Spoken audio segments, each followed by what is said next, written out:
बच्चों, ये है हमारा लेक्चर 226 और हम कर रहे थे आपकी फुटप्रिंट्स विदाउट फीट में chapter the necklace. The necklace story माटिल्डा की थी। कैसे वो मतलब किस तरह से वो अनसेटिस्फाइड डिसकंटेंटेड रहती थी और किस तरह से डेस्टिनी ने उसके 10 साल एकदम खराब कर दिए। डेस्टिनी मतलब किस्मत, ठीक है। एक नेकलेस के चक्कर में उसके 10 साल चले गए और लास्ट में पता लगता है वो नेकलेस झूठा था। So lecture 226, think about it. Question 1, the course of the Loisels life change due to necklace. Comment. जो लॉइजल्स थे, लॉइजल्स कौन? माटिल्डा और उसके हस्बैंड। सो जो लॉइजल्स थे उनकी लाइफ जो है एकदम चेंज हो गई नेकलेस की वजह से। इस सेंटेंस पे कमेंट करो। हम ये कर रहे हैं आपके पेज नंबर 46, आपके फुटप्रिंट्स विदाउट फीट में पेज नंबर 46 पे बैक एक्सरसाइज के क्वेश्चन। कि लॉइजल की लाइफ चेंज क्यों हो गई नेकलेस की वजह से, ये इस सेंटेंस पे कमेंट करो।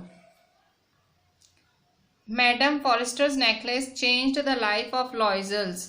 जो मैडम फॉरेस्टर का नेकलेस था, जो कि उसकी फ्रेंड थी माटिल्डा की, माटिल्डा की फ्रेंड मैडम फॉरेस्टर के नेकलेस ने उनकी लाइफ बदल के रख दी थी। माटिल्डा borrowed a superb diamond necklace from Madame Forrester as she didn't want to give a poverty-stricken image amidst rich ladies। तो उसने बोरो किया था एक नेकलेस अपनी फ्रेंड मैडम फॉरेस्टर से।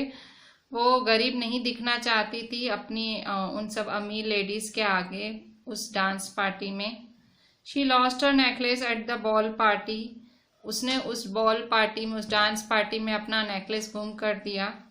When her search failed, they decided to replace Madame Forrester's lost necklace by buying a similar diamond necklace for her।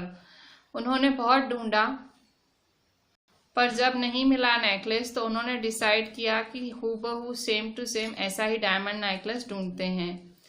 The new diamond necklace value was about 40,000 Franks.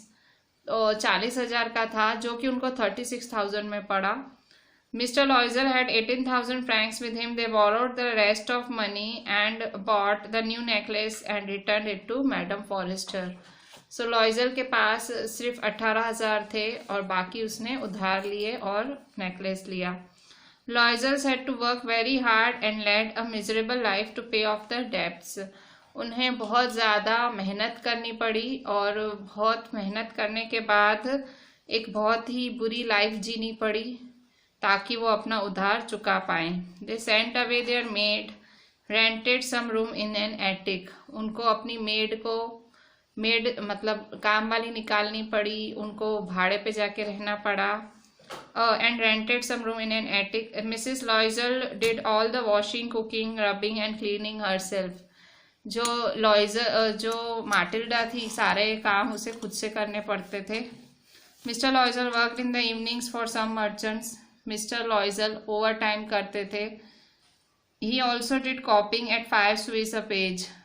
वो copy करते थे, फिर 5 Suisse पे एक page की copy करते थे। In this way they could pay all their debts in 10 years। जो भी उन्होंने उधार ली थी 10 साल उनको लगे चुकाने में। Mrs लॉइजल had become a crude woman of a poor house hold in this years. Mrs लॉइजल एकदम गृहिणी बन गई थी, एक गरीब घर की एक गृहिणी, एक गरीब औरत। क्रूड मतलब आप बोल सकते हैं काला, ऐसा कुछ, ठीक है।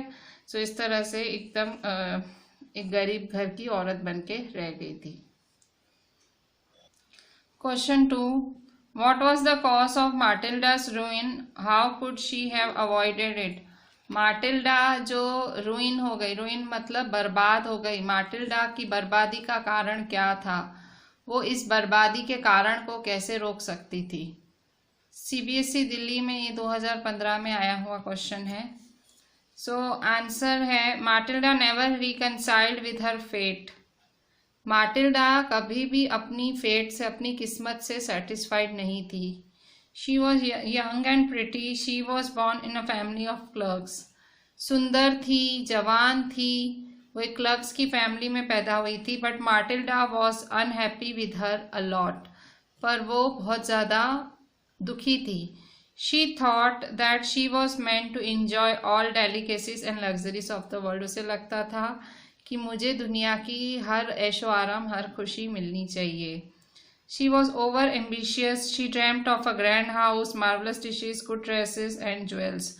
वो बहुत ज़्यादा ओवर एम्बिशियस थी, मतलब बहुत ज़्यादा उसके हद से ज़्यादा सपने थे, और बड़ा घर और अच्छी अच्छी ड्रेसेस, अच्छी ज्वेलरी, ये सब उसके सपने थे। She borrowed a superb diamond necklace for the ball for her rich friend madam Forestier. उसने नेकलेस बोरो किया अपनी फ्रेंड से। She lost the necklace, it had to replaced by another similar necklace worth 36,000 francs. The Loisels had to borrow money, they had to lead a miserable life to pay off the debt. So माटिल्डा का यही jewellery के लिए प्रेम था कि उसे बोरो करना पड़ा, necklace borrow किया, गुम हो गया, और पूरी लाइफ वो आधी लाइफ उनकी उस नेकलेस के पैसे चुकाने में चली गई। She could have avoided the ruin by taking her friend, rich friend madam, into her confidence. Then definitely Mary would have asked her not to worry as the jewels were false. It was a blunder to hide it from Madame Forestier. ये सब जो हुआ उसको रोक कैसे सकती थी? वो सच सच बता देती अपनी फ्रेंड मैडम फॉरेस्टियर को कि नेकलेस गुम हो गया है, और अगर वो सच सच बताती तो शायद मैडम फॉरेस्टियर बता देती कि भाई वो नेकलेस की कीमत क्या है, नकली नेकलेस है, और ये जो पूरी लाइफ, उसका जो पूरी लाइफ रियून हो गई, वो बच जाता। मतलब उसको अपनी फ्रेंड से झूठ बोलने की बजाय सच सच बता देना था कि नेकलेस गुम हो गया है, तो शायद ये सब झेलना ही नहीं पड़ता। Third question, what would have happened to Matilda if she had confessed to her friend that she had lost her necklace. अगर उसने अपनी फ्रेंड के साथ कन्फेशन कर लिया होता कि नेकलेस गुम हो गया है, तो क्या होता? So answer, it would have been a very simple solution. तब बहुत ज़्यादा आसानी हो जाती, कोई ना कोई सॉल्यूशन निकल आता। अ confession would have solved the problem. अगर वो कन्फेस कर लेती, सच सच बोल देती उसके आगे, तो बहुत बड़ी प्रॉब्लम सॉल्व हो जाती। Madam Forestier would have asked Matilda not to worry about the necklace as the jewels were false. Madam Forestier ने माटिल्डा को बताया होता कि भाई तू चिंता मत कर कि ज्वेलरी फॉल्स है। Question 4, if you were caught in a situation like this, how would you have dealt with it? अगर आप कभी ऐसी सिचुएशन में फंसते जहाँ पे आपने किसी से कुछ कीमती उधार लिया है, वो गुम हो गया है, आप कैसे डील करते? Certainly I would have dealt in the right way, कि अब मैं बिल्कुल सही तरीके से डील करती। Instead of hiding the loss, I would have gone straight to my friend and confessed everything. छुपाने की जगह मैं सीधा मेरी फ्रेंड के पास जाती और सच सच बता देती। Certainly I could have avoided all the disaster and misery which poor Matilda had to undergo due to her foolishness. So वो जो सारा दुख, दर्द, तकलीफें जो माटिल्डा ने झेली, उससे तो मैं बच ही जाती जो माटिल्डा ने अपनी बेवकूफ़ी की वजह से झेली। ठीक है। सो बेसिकली इस चैप्टर का पॉइंट ये नहीं है कि भाई आप डिसकंटेंटेड मत रहो, भाई ऐसा नहीं है कि संतोष के ऊपर चैप्टर नहीं है, संतोष के ऊपर तो नहीं है। ये चैप्टर ज़्यादा सच के ऊपर है कि भाई सच बोल देती तो काफ़ी बुरी बुरी चीज़ों से बच सकती थी वो, और उसका पति भी, ऑब्वियसली उसके पति ने भी बहुत सफ़र किया उसके साथ।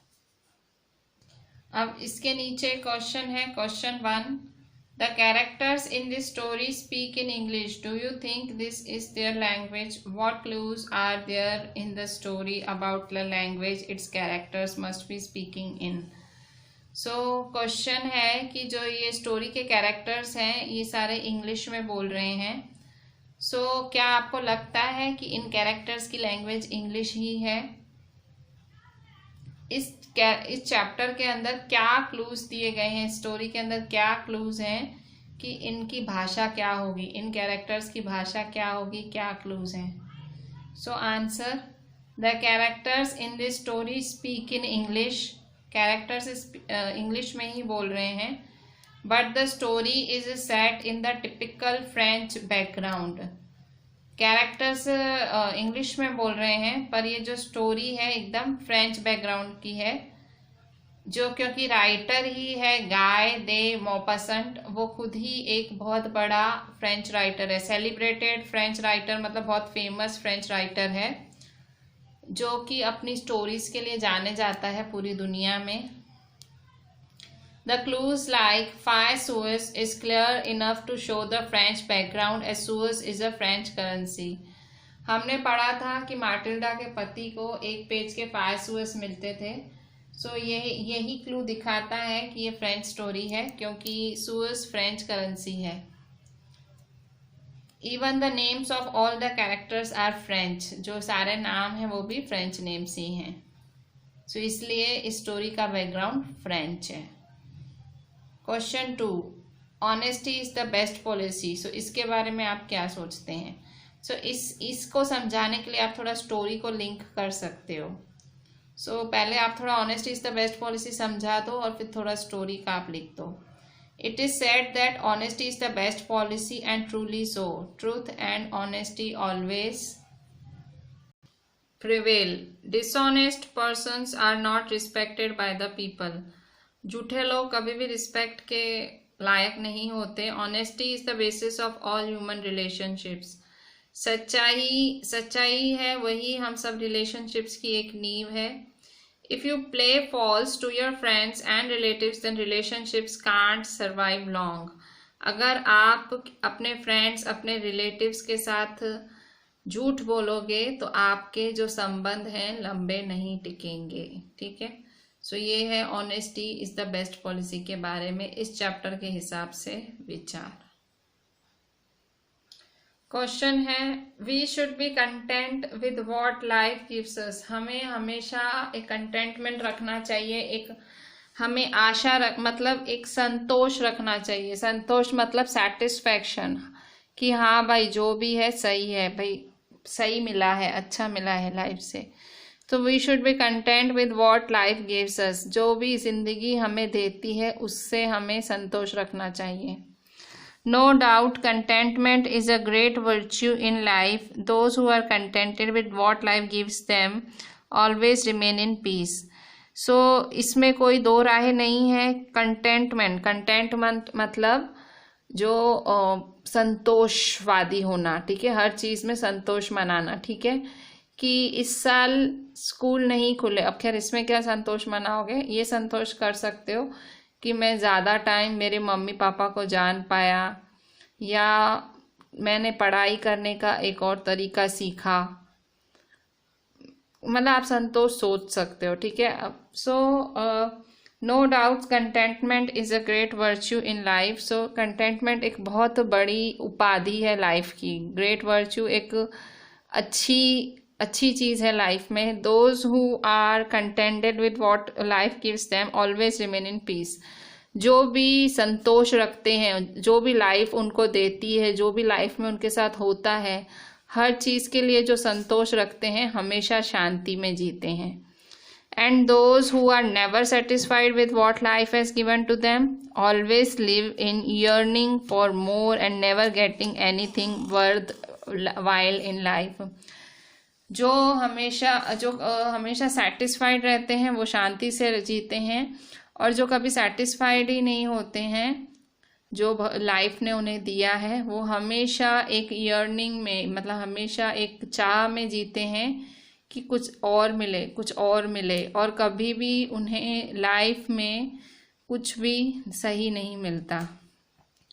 Let's take the example of Matilda, Mrs. Loisel in the story. She had a wrong notion that she was born in a family of clerks by some error of destiny. माटिल्डा के मन में ये चीज़ थी कि एक गलत धारणा थी कि भाई मेरी किस्मत में कुछ भूल थी कि मैं क्लर्कों की फैमिली में पैदा हो गई। She felt that she was born for all delicacies and luxuries of the world. उसको लगता था कि वो पैदा हुई है कहते हैं ना, हर सुख के लिए, हर ऐशो आराम के लिए उसका जन्म हुआ है, वो ऐसा सोचती थी। She was not satisfied with what she had, वो बिल्कुल भी सेटिस्फाइड नहीं थी जो भी उसके पास है। She always dreamt of grand houses, marvelous dishes, good clothes and jewels. वो हमेशा एक बड़े घर की चाह रखती थी और अच्छा अच्छा खाने के बारे में सोचती थी, अच्छे कपड़े, अच्छी jewellery. What was the result? ये सब चाहने से क्या हुआ? Only sufferings and nothing else. मतलब ये सब उसने चाहा तो सही, पर हुआ क्या? खाली उसको दुख मिला और कुछ नहीं। Actually she asked for it and got it, hence we should be happy and contented with what life has given us. तो हमें हमेशा खुश रहना चाहिए, संतोष रखना चाहिए लाइफ से, ठीक है। सो उसने मांगा तो अच्छा था, बट उसको लाइफ में वो सब नहीं मिला। सो उसने खुद दुख और तकलीफ़ों को न्योता दिया था जब उसने अपनी फ्रेंड से वो हार उधार लिया था अपने दिखावे के लिए, ठीक है। सो इसलिए हमेशा हैप्पी और कंटेंटेड रहना चाहिए लाइफ में। So with this I am completing the back exercise of this chapter also. So with this I am ending this whole chapter. Do each and everything properly, write each and every question in good handwriting and WhatsApp me. Thank you.